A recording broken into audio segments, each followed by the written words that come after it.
അടുത്തൊരു ആക്ട് ആണ് the factory act. Fixed the number of working hours in industrial units, ensured better working conditions and imposed restrictions on the employment of women and children in factories. സ്ത്രീകളെയും കുട്ടികളെയും ഫാക്ടറീസിൽ ജോലിക്ക് നിർത്തുന്നതിൽ ചില നിയന്ത്രണങ്ങളൊക്കെ ഏർപ്പെടുത്തി. അതുപോലെ തന്നെ എന്താണ് എത്ര മണിക്കൂറാണ് വർക്കിംഗ് അവേഴ്സ് എന്നുള്ള കാര്യങ്ങളും അതുപോലെയുള്ള ബെറ്റർ വർക്കിംഗ് കണ്ടീഷൻസും എല്ലാം എന്ത് ചെയ്തു ഫിക്സ് ചെയ്യാനായിട്ട് ഏത് ലോ സഹായിച്ചു? ദ ഫാക്ടറി ആക്ട് സഹായിച്ചു. Children under the age of 9 was prohibited from working in factories. എന്താണ് 9 വയസ്സിന് താഴെയുള്ള കുട്ടികളെ ഫാക്ടറീസിൽ പണിയെടുപ്പിക്കുന്നത് എന്ത് ചെയ്തു?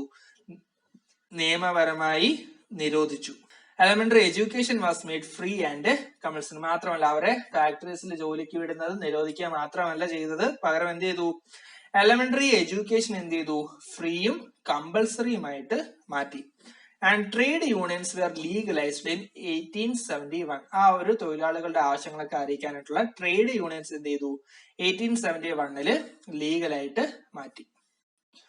അപ്പോൾ ഇത്രയുമാണ് ഇംഗ്ലണ്ടിന്റെ സോഷ്യോ പൊളിറ്റിക്കൽ ലൈഫിന്റെ വിക്ടോറിയൻ ഏജിൽ വന്ന മാറ്റങ്ങൾ.